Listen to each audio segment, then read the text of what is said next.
당신은 사랑받기 위해 태어난 사람입니다. 우리 잠깐 기도드리고 말씀 증거하겠습니다. 기도하십니다.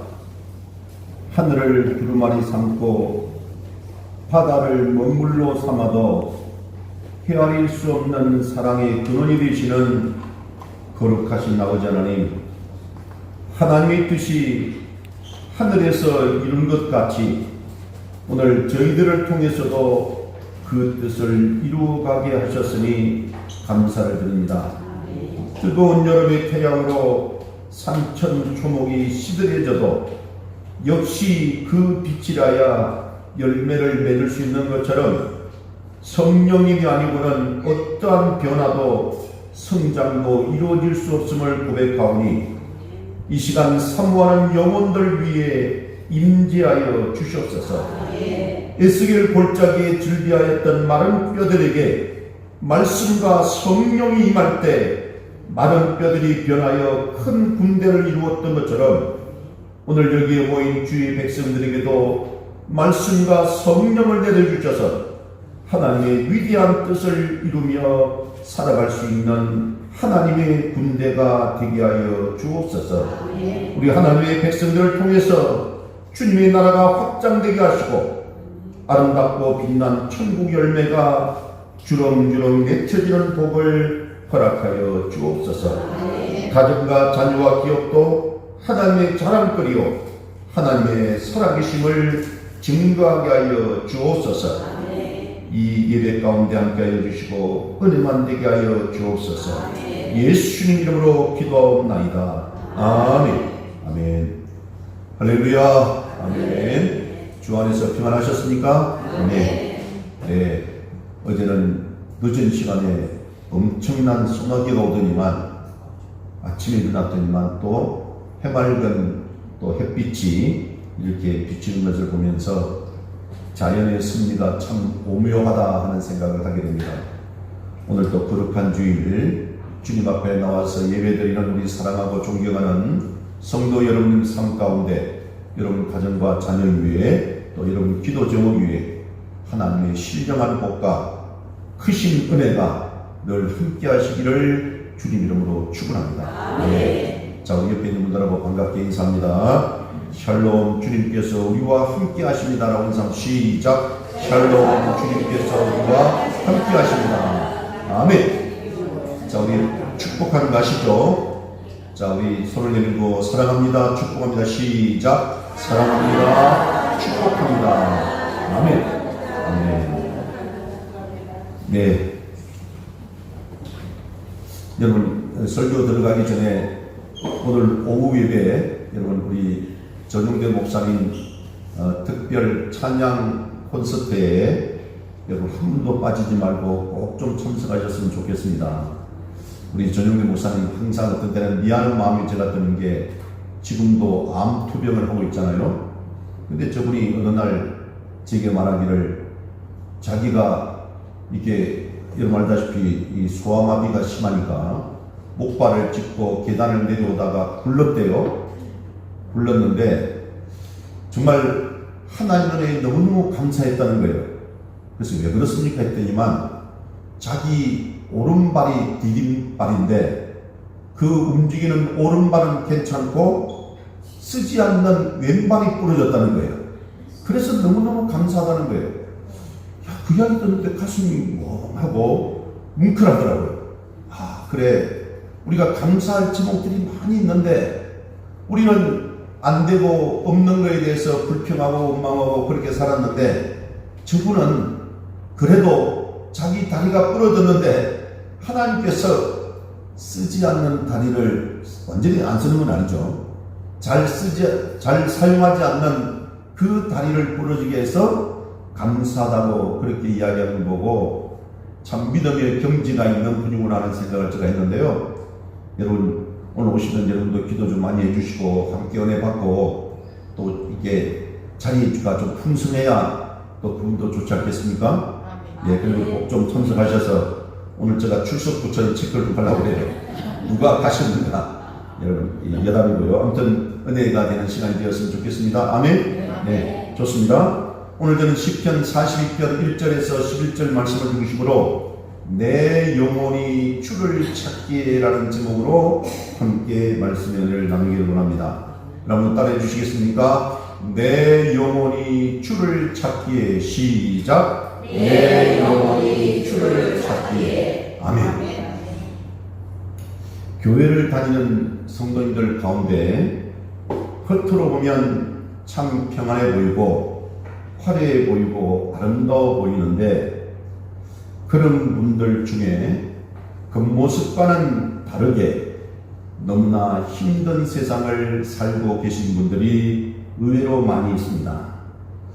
그런 분들은 하루하루의 삶이 참으로 힘들고 피곤합니다. 내일을 생각하면 가슴이 답답해 오고 눈앞이 캄캄해지기도 합니다. 누구 하나 도와주는 사람도 없습니다. 이런 숨막히는 삶을 살아가는 분들이 의외로 많다는 것이, 혹시 우리 중에는 이런 분들도 앉아서 같이 예배를 드리고 있을 수도 있습니다. 제가 잘 아는 어느 분은 몇 년 전에 남편이 직장을 나가서 일을 했는데 사업을 하다가 실패를 하고, 그래서 어쩔 수 없이 막노동 비슷한 그런 일을 했어요. 근데 그게 너무 힘드니까 과로도 오고 스트레스도 심해서 집에서 쓰러져 가지고 세상을 떠났습니다. 만일 직장에서 쓰러졌다면 무슨 순직을 해서 보상금이라도 받을 텐데, 집에서 쓰러졌으니 보상금 하나 받을 수가 없었습니다. 초등학교 다니는 아들, 또 고등학교에 다니는 딸과 함께 외롭게 남게 된 그 부인은 참으로 하늘이 무너지는 절망을 느꼈습니다. 교회를 다니기는 다녔는데 믿음이 별로 부족했습니다. 생각도 못해 그분은 먹고 살아야 되니까, 아이들도 키워야 되니까 포장마차를 시작했습니다. 근데 그것도 구청의 단속에 걸려서 더 이상 할 수 없게 되어버렸습니다. 냄새나는 지하 단칸방에서 몸을 웅크리고 살면서 어떻게 살아야 하나 하는 걱정이 태산같이 밀려오면 대안이 없지 않겠습니까? 결국은 식당에 가서 밤늦게까지 설거지를 해주고 받은 그 집보리만한 일당으로 하루하루가 세 식구가 살아가고 있는 것입니다. 얼마나 답답한 상황이겠습니까? 이런 나날을 살고 있는 분들이 우리 주변에 사실 덜어 있었는데 지금은 더 많아졌다는 것입니다.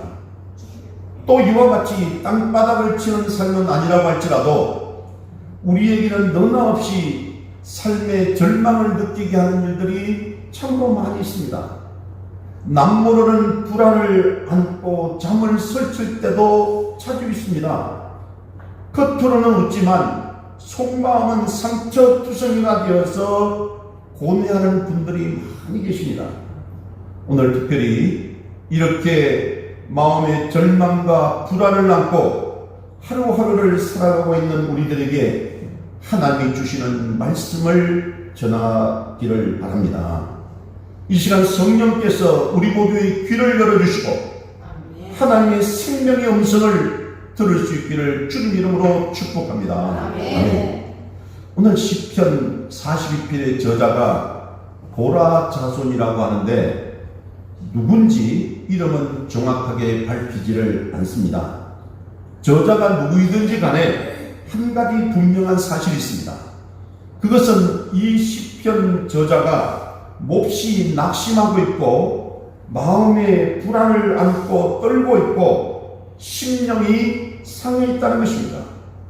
오늘 본문 5절과 11절 그리고 시편 43편 5절을 보면 연속해서 이런 말씀이 나옵니다.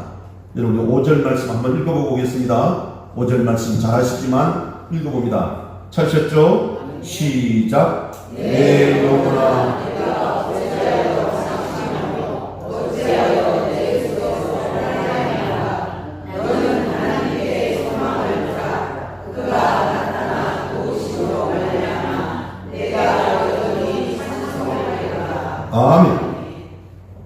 영혼아, 내가 어찌하여 낙심하며 어찌하여 내 속에서 불안해하는가? 여러분, 마음이 낙심하고 절망하고 있는 것입니다. 불안해하는 것입니다. 4절 끝에 보면 이런 말씀이 나옵니다. 내 마음이 상하는 도다라고 했어요. 마음의 고통이 너무나도 많이 쌓여서 주체를 못하고 있는 것입니다. 왜 그가 이와 같은 낙심을 체험하고 있을까요? 본문에는 구체적인 내용이 나와 있지 않지만 대충 짐작을 할 수 있는 것이 있습니다. 우선 먼저 저자는 자기 눈앞에 있는 암담한 현실을 놓고 낙심을 하고 있는 것입니다. 그는 아마 포로로 잡혀간 상태이거나 또는 억류를 당하고 있는 것 같습니다. 그래서 하나님을 마음껏 섬길 수 있었던 예루살렘에서의 행복한 삶을 송두리째 빼앗겨버리고 하나님을 모르는 사람들 틈바구니에서 외로이 살며 고통을 당하고 있습니다. 주변에 있는 사람들이 자기를 볼 때마다 내 하나님이 어디 있느냐라고 그렇게 놀리고 빈정거리고 야유합니다. 또한 이 저자는 그들을 볼 때마다 나의 원수, 나의 대적, 원수의 대적, 원수의 악재라고 스스럼없이 말을 합니다. 현실적으로 자기가 이러한 환경을 빨리 벗어나서 고국으로 돌아갈 소망이 별로 안 보입니다. 미래를 예측할 수가 없는 것이죠. 그러니 얼마나 답답하겠습니까? 자꾸 절망이 되는 것입니다. 불안해지는 것이에요. 또 그가 왜 절망합니까? 현실 앞에 무능한 자기 자신을 보고 절망을 하는 것입니다. 자기만 쳐다보고 있고 자기에게 매여 있는 것이에요. 자기에게 매면 매일수록 자기 눈이 가려질수록 절망할 수밖에 없는 것입니다. 무능한 자신을 바라볼 때 낙심하지 아니할 사람이 천하에 어디 있겠습니까? 그래서 마음이 가라앉는 것이에요. 또 왜 이 사람이 절망합니까? 4절에서 보듯이 옛날과 지금을 자꾸 비교하기 때문입니다. 과거와 지금 자기가 처한 환경을 가지고 서로 비교합니다. 전에는 사랑하는 사람들과 함께 하나님의 성소에 드나들면서 하나님을 찬송하고 하나님의 은혜를 받아 누리며 행복하게 살았는데 이제는 어떻게 되었습니까? 내 하나님이 어디 있느냐? 라고 말하는 사람들에게 둘러싸여서 기방을 덮고 하나님으로부터 버림받은 신세처럼 보이자 지금 자신의 처지가 너무나 한심한 것입니다. 여러분, 사람이라는 것이 옛날보다도 지금이 낫고 오늘보다도 내일이 더 좋아져야 그래도 보기가 좋지, 한때는 화려했는데 지금 신세는 너무나도 초라한 것 같다고 생각할 때는 누구나 다 마음에 낙심이 생기고 절망이 오는 것입니다. 여러분, 이 저자를 통해서 우리는 나를 꼭 닮은 붕어빵을 보게 되지 않습니까? 나와 비슷하고 하는 생각을 하진 않으십니까? 사람이 절망하고 낙심하는 것은 다 비슷합니다. 그 뿌리가 똑같습니다. 암담한 현실, 무능한 자, 그리고 예전과 비교해서 현재의 초라한 나의 모습, 그리고 팔자, 이런 것들이 우리로 하여금 길을 못서게 만들어버리는 것입니다. 저도 목사지만 낙심할 때가 자주 있습니다. 불안에 떨 때도 있습니다. 위대한 믿음의 사람들 치고 낙심을 경험하지 않는 사람이 어디 있습니까? 위대한 하나님의 사람들 가운데 불안에 떨지 않는 사람이 누가 있습니까? 믿음이 있어도 떱니다. 하나님을 진정으로 섬기는 위대한 성인들도 불안해서 잠을 자지 못할 때가 많이 있었습니다. 심지어 예수님께서도 그러지 않으셨습니까?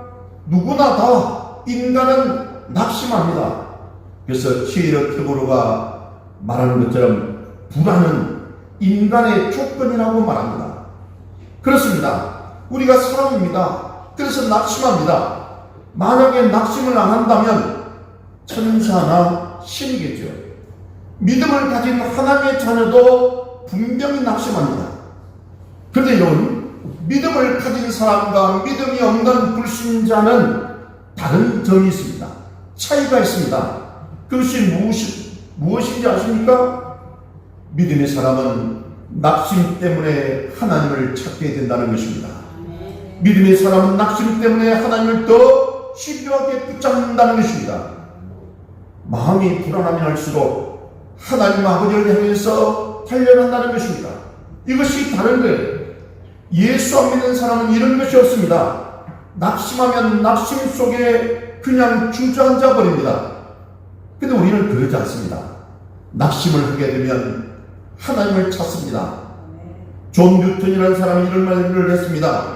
믿음의 사전에는 낙심이라는 말이 없다. 여러분, 세상 사람 눈에는 낙심할 만한 일도 예수 믿는 사람에게는 그것이 하나님을 찾게 만드는 도구이자 기회가 된다는 것입니다. 하나님을 찾는 것이면 그것이 낙심일 수가 없기 때문에 그렇습니다. 에머슨이라는 말도 좋은 말을 했습니다.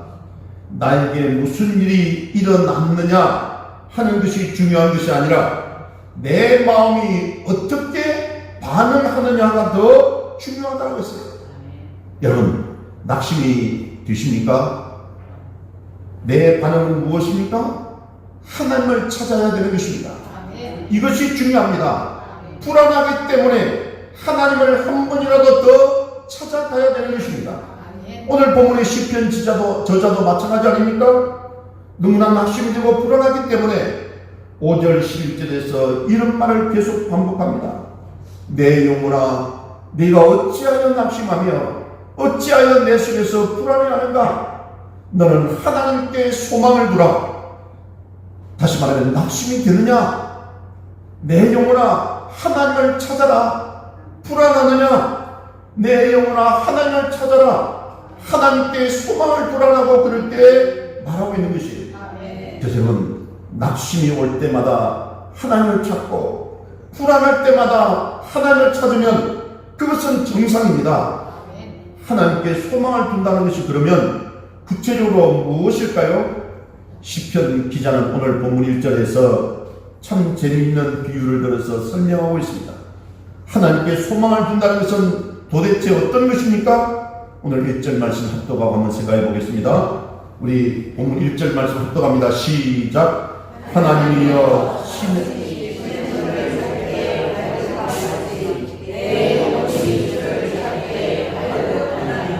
아멘.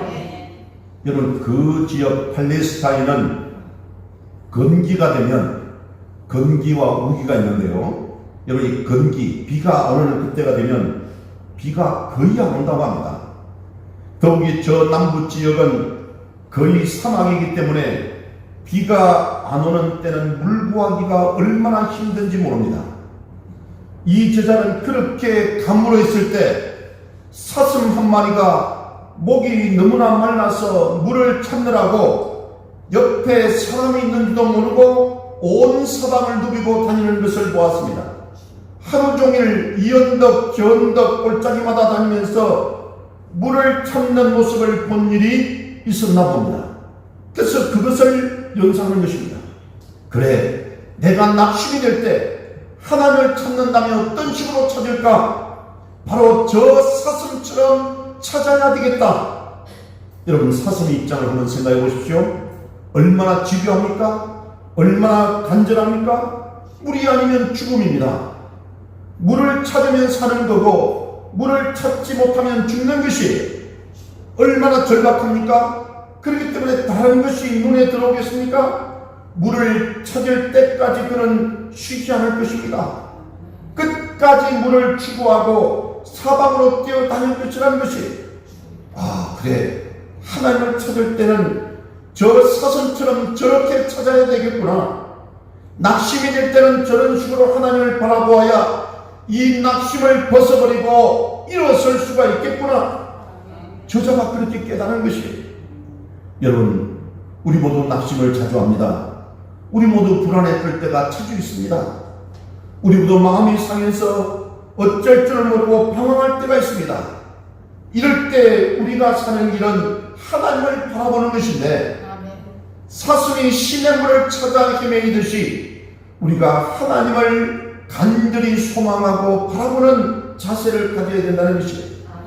한마디로 말씀드리면 하나님 아니면 나는 죽는다 라는 절박한 심정을 가지고 하나님을 찾아야 되는 것입니다.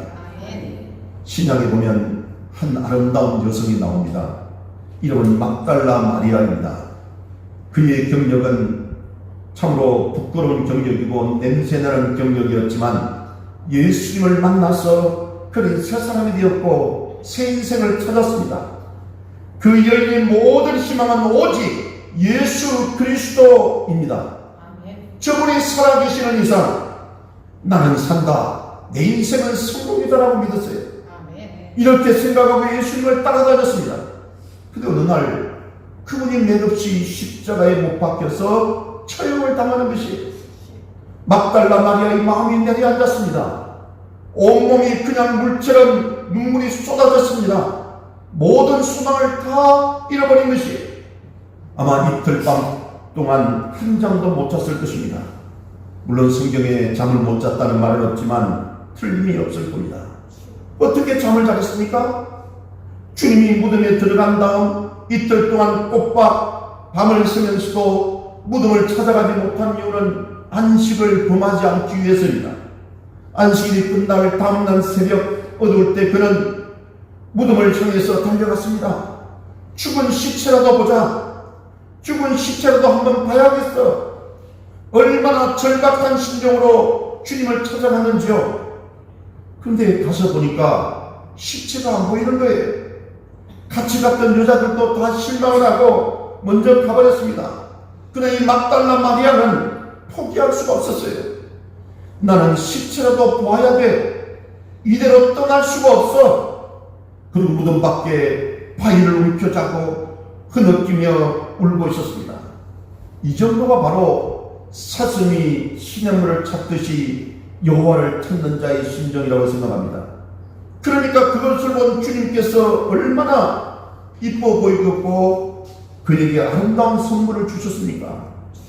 죽음과 사탄의 권세를 이기시고 부활하신 예수님, 하늘과 땅의 모든 것을 이임받으신 영광스러운 주님이 그 기사성 같은 제자들도 있고 수많은 충성스러운 사람들이 있었지만 그 당시에 사람 취급도 받지 못했던 초라한 여인 막달라 마리아를 제일 먼저 찾아와서 마리아야 라고 가장 먼저 불러주셨습니다. 이런 심정을 가지고 주님을 찾아야 우리가 낙심을 이길 수 있습니다. 불안을 이길 수 있는 것이 단순히 기분으로 그저 하나님을 부르는 것이 아닙니다. 절망하는 자가 하나님을 찾을 때는 그것은 실존적 절망입니다. 갈망입니다. 영혼의 갈망이에요. 물 아니면 죽음입니다. 마찬가지입니다. 하나님 아니면 죽음이라는 것이 이런 절박한 심정으로 하나님을 찾는 자를 일컬어서 하나님께 소망을 둔다라고 말하는 것이에요. 좀 더 구체적으로 어떻게 하나님을 소망할 수 있습니까? 여러분, 하나님을 소망하는 법칙 혹은 방법에는 저는 세 가지가 있다고 생각합니다. 첫 번째는 절박한 심정으로 하나님의 말씀을 사모해야 되는 것이에요. 절박한 심령으로 하나님의 말씀을 사모한다. 적당히 성경을 들추고서 한두 장 읽는 것을 이야기하는 것이 아닙니다. 절박한 심정으로 하나님의 말씀을 펴는 것입니다. 절박한 마음으로 설교를 듣는 것입니다. 하나님 말씀은 진리가 아닙니까? 하나님 말씀은 영혼을 소생시키지 않습니까? 하나님 말씀은 어리석은 자에게 지혜를 주시지 않습니까? 천지는 변할지라도 하나님의 말씀은 변하지 않는 것이에요. 하나님 말씀 한마디에 에스겔 골짜기에 많은 뼈다귀들이 생명을 얻어서 일어나지 않습니까? 이 영광스러운 하나님의 말씀을 절박한 심정으로 사모해야 되는 것이 이것이 첫 번째 법칙입니다. 여러분의 마음에 이와 같은 절박성이 있습니까? 나는 오늘 은혜를 받아야 돼. 말씀 듣고 내가 은혜를 받지 못하면 살 수가 없어.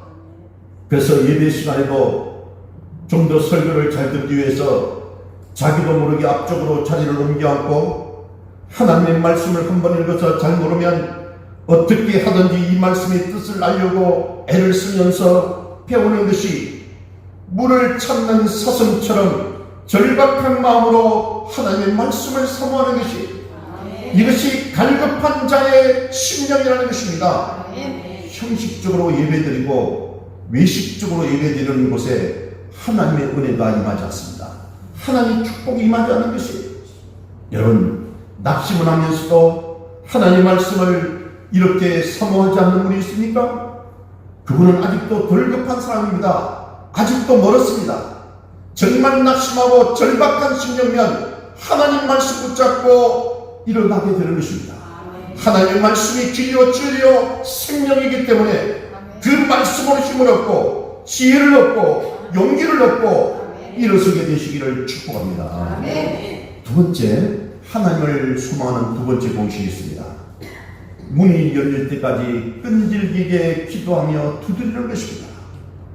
기도의 문을 끈질기게 두드리는 것이 기도의 주먹을 가지고 두드리는 것입니다. 문이 열릴 때까지 끈질기게 두드려야 되는 것입니다. 한두 번 적당히 기도하시고 하나님이 응답을 안 하시더라 라고 생각하는 것은요, 말도 안 됩니다. 어린 아들이 죽어갈 때 다윗이 그 옆에서 얼마나 기도했는가를 성경을 보면 알 수 있지 않습니까? 죽어간 아들을 옆에 두고 일주일 동안 먹지도 마시지도 않고 땅바닥에 엎드려서 일어나질 않았습니다. 하나님, 내가 죄를 보면서 이 불의의 씨앗을 얻었지만 불쌍히 여겨 주십시오. 이 생명에 무슨 죄가 있습니까? 내가 잘못한 것입니다. 하나님, 나를 보내주시고 이 아이는 살려주시옵소서라고 기도하는 것입니다. 여러분, 이 모습을 한번 상상해 보십시오. 자식을 낳지 못해서 이렇게 상처받고 저렇게 상처받아 한이 목에까지 찬 여인 한나를 아십니까? 1년에 한 번씩 찾아오는 성수에 들어가자마자 얼마나 하나님을 간절하게 찾았는지, 아무도 없는 성수 안에서 몇 시간이고 일어날 줄 모르고 중얼중얼 미친 듯이 기도하는 것을 보고 엘리라는 선지자가 무엇이라고 말했습니까? 술 취하지 말라. 술에 취했다고 핀잔을 주었습니다. 얼마나 간절히 기도했겠습니까? 여러분, 그렇습니다. 기도는 인내하는 것입니다. 내 기분대로 금방 무슨 응답이 오리라고 생각하고 기도하는 사람은 기도가 무엇인지 모르는 것입니다.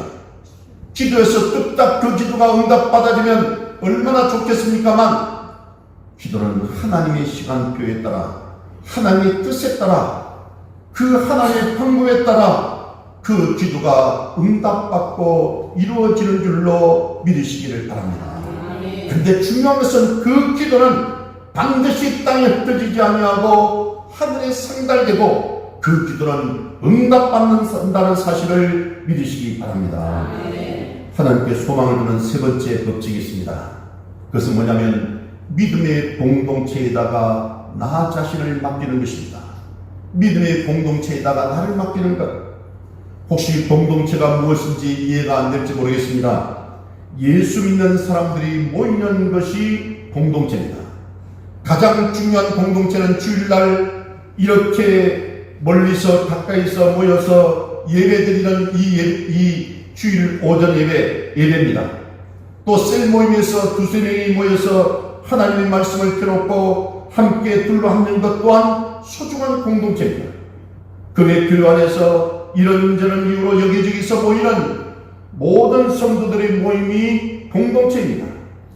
마태복음 18장 20절에 보면 두세 사람이 내 이름으로 모인 곳에 나도 그들 중에 있느니라 라고 말했습니다.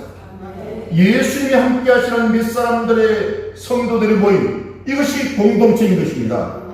여러분, 낙심되십니까?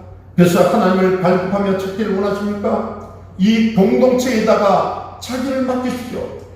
솔직히 정말 가슴이 무너지는 일을 만나면 기도가 잘 안 됩니다. 혼자서도 잘 안 되고 무슨 말로 기도해야 될지 기도가 나오지 않습니다. 성경을 펴도 글자가 전혀 눈에 들어오지 않습니다. 그렇기 때문에 어려움이 크면 클수록, 그래서 하나님을 찾아야 되겠다는 갈증이 생기면 생길수록 그 사람은 공동체에다가 자기를 맡겨야 되는 것이에요. 제가 서두에 말씀드렸던 그분이 저에게 신세한탄하면서 세상을 포기하고 싶다는 것이에요. 그래서 제가 그 다니는 공동체에다가 당신을 맡겨라. 그 공동체에 가서 더 열심히 예배드리고 더 성도들과 함께 교제하면서 나의 아픔을 함께 나누고 교제하면서 위로받고 힘을 얻고 기도를 받으라고 했습니다. 그런데 그분이 정말 너무나도 막막한 상황에서 자기 혼자는 뭔가 방법이 없으니까 교회에 나가서 그 공동체에다가 자기를 맡겼습니다. 자기 삶을 함께 나누었습니다. 거기 있는 같은 셀 모임에서 있는 분들이 그를 위해서 기도했습니다. 함께 눈물을 흘렸습니다. 서로 힘을 주었습니다. 그리고 나중에는 그 셀 모임 중에 어떤 분이 자기가 카페를 하고 있는데 두 개를 하고 있답니다. 하나는 저쪽 안양 인덕원 쪽에 있고 하나는 서울 강남 쪽에 있는데 자기가 두 개를 왔다 갔다 할 수 있는데 당신이 좀 맡아서 해주면 안 되겠느냐. 그분이 이미지가 참 좋거든요. 그래서 인덕원 쪽에 있는 카페를 맡아서 운영을 하고 월급도 이렇게 나름대로 든든히 받기로 하고 그곳에 있으면서 결국 그분이 감동해서 결국 그 카페를 그분에게 맡기고 또한 그분에게 완전히 넘겨버렸습니다. 그분이 다시 일어나는 계기가 되었어요. 여러분, 교회 공동체가 여러분 별거 아닌 것 같아도요, 서로에게 용기가 되고 힘이 되고 위로가 되는 든든한 울타리가 된다는 것을 믿으시기 바랍니다. 그렇습니다. 그리고 성도들과 함께 예배드리는 시간에 하나님이 응답하실 수도 있습니다. 성도들과 함께 하나님의 말씀을 펴놓고 그들의 이야기를 들으면서 또 그들이 함께 자기를 위해서 기도하는 중에 하나님이 나를 치유하시는 놀라운 손길을 체험하게 되는 것입니다. 그래서 예배가 중요하고 공동체가 중요한 것입니다. 예배를 등한시 하시는 분들, 공동체 모임을 우습게 여기는 분들, 아직도 급한 사람이 아닙니다. 정말로 바닥을 치는 어려움을 한번 당해보면 이 공동체가 얼마나 중요한가를 알게 될 것입니다. 우리 안에 계시는 성령은 내가 낙심이 될 때마다 하나님을 찾게 만듭니다. 그리고 공동체에 나를 맡기게 만듭니다. 그래서 어렵지만, 사람 만나기도 싫지만 자꾸 믿는 사람들을 찾아가서 자기 문제를 이야기하고 기도를 부탁하게 되는 것입니다. 이것이 성령이 하시는 일이에요. 근데 거꾸로 마귀는 어떻게 하는지 아십니까? 사람 만나기 싫어하도록 만듭니다. 입을 열지 않도록 합니다. 사람을 피합니다. 자기 혼자 문구로 잠그고 나오지 않도록 만듭니다. 그래서 완전히 자기 속에 가둬버립니다. 이게 마귀가 하는 일이에요. 이러다 보면 나중에 정신착란이 일어납니다. 자기도 모르게 마귀에게, 귀신에게 사로잡혀버립니다. 소망이 없습니다. 치유할 길이 없을 정도로 악화되어 버립니다. 결국은 세상을 포기해버립니다. 성경적으로 보면 그런 사람은 마귀에게 끌려가는 사람이에요. 성령에게 끌려가는 사람은 절대로 그렇게 하지 않습니다. 더욱이 믿음의 사람들에게 자기의 사정을 이야기합니다. 그리고 더 성도들이 모이는 거룩한 예배에 열심히 참석합니다. 그리고 기도합니다. 이것이 성령에 이끌리는 사람입니다. 그래서 여러분, 성령에게 자기를 맡기시기 바랍니다. 마귀에게 여론을 맡기지 마시기를 바랍니다. 이렇게 사슴이 시냇물을 찾듯이 갈급하여 하나님을 찾자 하나님을 시편 저자에게 어떤 은혜를 주셨습니까? 5절 끝에나 11절 끝에 참 아름다운 말씀이 있습니다. 여러분이 5절 읽었으니까 11절 말씀 한 번 더 읽어보겠습니다. 11절 말씀 찾으셨죠? 시작. 내 영혼아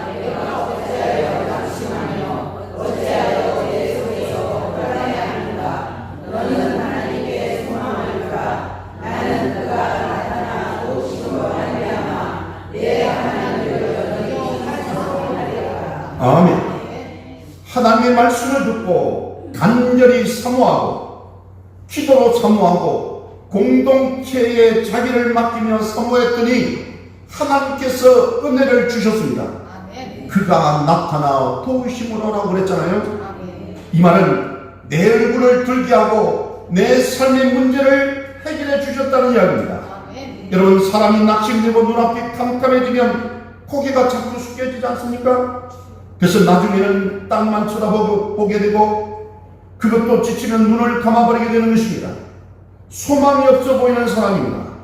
근데 하나님을 간절히 찾으면 하나님이 그 사람 얼굴을 보게 합니다. 들게 합니다. 소망을 갖게 하시는 것이 도와주신다는 말씀입니다. 이 저자가 그런 은혜를 받았다는 것입니다. 그리고 그 정도에서 끝나지 않습니다. 얼굴만 들게 하시고 얼굴만 광채만 나게 하는 것이 아닙니다. 입을 열어서 나를 낙심해서 건져주신 하나님, 불안해서 해방시켜주신 하나님, 내 마음의 상처를 치유해주신 하나님, 내 현실을 변화시켜주신 하나님, 그 하나님을 찬송하도록 만들어주신다는 것입니다. 그리고 입에서 자기도 모르게 찬송이 터지는 것입니다. 은혜가 따라오는 것이, 여러분 솔직히 얘기합시다. 밥맛이 없어지고 잠도 못 잘 정도로 고민하고 낙심할 때, 하고 있을 때 신앙생활하는 것이 전혀 도움이 되지 않는다고 한다면 도대체 무엇 때문에 예수를 믿습니까? 물론 천국 가기 위해서 예수를 믿는 것이 사실입니다. 그러나 그것은 언제 죽을지 모르지만 어쨌든 나중일이고, 지금 당장 눈앞에 있는 어려운 상황을 놓고 날마다 하나님이라고 아버지라고 부르는 하나님이 나에게 전혀 도움이 되지 않고 날마다 부르는 예수님이 전혀 도움이 되지 않는다면 그런 예수를 왜 믿습니까? 한번 생각해 보십시오. 하나님은 분명히 약속하셨습니다.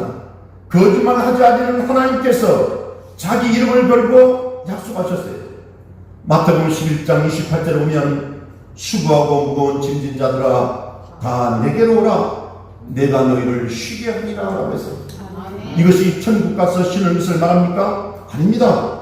이 세상에서 예수님을 찾는 자들마다 우리 주님이 안식과 평안을 주시겠다고 약속하고 계시는 것이, 이런 평안을 낙심하면서 누리지 못한다면 도대체 예수 믿는 의미가 무엇인가 하는 말입니다. 예수님께서 또 약속하셨습니다. 시편 50편 15절에 보면 환난 날에 나를 부르라, 내가 너를 건지리니 네가 나를 뭐라고요? 영원롭게 하리로다. 그렇습니다, 여러분. 그렇다면 그와 같은 약속이 나의 삶을 통해서 현실로 나타나는 증거가 있어야 되지 않겠습니까? 그것이 상식이잖아요. 그럼에도 불구하고 내가 낙심할 때에 믿음이 아무 소용이 없더라, 예수 아무리 불러봐도 소용이 없더라는 생각을 혹시 여러분 중에 하시는 분이 계시다면 자기를 먼저 깊이 성찰하시기를 바랍니다. 자기를 돌아보십시오. 여러분, 과연 내가 어려울 때 사슴이 시냇물을 찾듯이 하나님을 찾았는가? 내가 어느 정도 말씀을 사모했나? 어떻게 기도했나? 어떻게 공동체에 내 자신을 맡겼는가? 자기를 돌아보셔야 됩니다. 여러분, 그러지 않았지 않습니까? 적당히 하다 말았지 않습니까? 그러면 아무런 효과가 없는 것입니다. 아무 효험이 없으니 예수 믿는 것이 재미가 없는 것이에요. 그렇지 않습니까? 날마다 무엇인가 보이는 것이 있고 손에 만질 만한 것이 있어야 재미가 날 텐데 날마다 구름 잡는 이야기만 하니 재미가 나질 않는 것입니다. 하나님을 간절히 찾으면 하나님은요, 기머리가 아닙니다. 하나님은 바보가 아닙니다. 하나님은 거짓말쟁이가 아닙니다. 믿습니까? 그렇습니다. 여러분, 응답이 금방 없다고 해서 하나님이 무능하다든지 하나님이 없다든지 하나님이 잠잠하다든지 하는 것이 아니라는 것입니다. 응답은 하나님의 주권에 달려 있습니다. 여러분, 어린애가 무엇을 달라고 할 때 금방 주는 부모가 있습니까? 다 생각하고 주잖아요. 우리 하나님도 그러십니다. 가만히 생각하시고 나에게 가장 좋다고 생각하시는 타이밍을 맞추시는 것이, 그럼 어떤 때는 5년이 가고 10년이 가기도 합니다. 그러나 하나님은 하나님의 때에 하나님의 방법으로 반드시 응답해 주시는 줄로 믿으시기를 바랍니다. 자, 여러분, 현실은 우리를 자주 낙심케 합니다. 무력한 내 자아 때문에 우리는 주저앉아 버릴 때도 있습니다. 과거와 현재를 비교할 때 점점 더 내 모습이 초라해져 가는 것을 보면서 스스로 상처를 받습니다. 자존심도 상합니다. 그러나 이것이 세상입니다. 믿는 사람이나 믿지 않는 사람이나 예외 없이 똑같습니다. 그러나 우리에게 다른 점이 하나 있다면 이럴수록 우리는 하나님을 찾는 사람이 되어야 된다는 것입니다. 하나님을 소망하고 사슴이 시냇물을 찾듯이 하나님을 찾아야 되는 것입니다. 오늘 저는 세 가지를 말씀드렸습니다. 하나님을 소망하는 공식, 법칙 세 가지를 말씀드렸어요. 첫 번째는 뭐라고 했습니까? 하나님의 말씀을 붙잡고 그의 음성 듣기를 사모해야 된다고 했습니다. 두 번째는 기도하면서 하나님 앞에 매달려야 되는 것입니다. 세 번째는 공동체 속에서 은혜 받기를 기다려야 되는 것입니다. 여러분, 하나님의 말씀에 매달리시길 바랍니다. 하나님께 기도해서 매달리시기를 바랍니다. 공동체 예배에 매달리시기를 바랍니다. 그러면 여러분의 가난도 하나님의 때가 되면 반드시 벗어나게 해 주실 것입니다. 여러분의 질병도 하나님이 데려가실 작정이 아니시라면 반드시 고쳐 주시는 것입니다. 여러분의 자녀 문제도 하나님의 때가 되면 반드시 해결해 주시는 것입니다. 우리 하나님은 신실하신 하나님이시고 좋으신 하나님이십니다.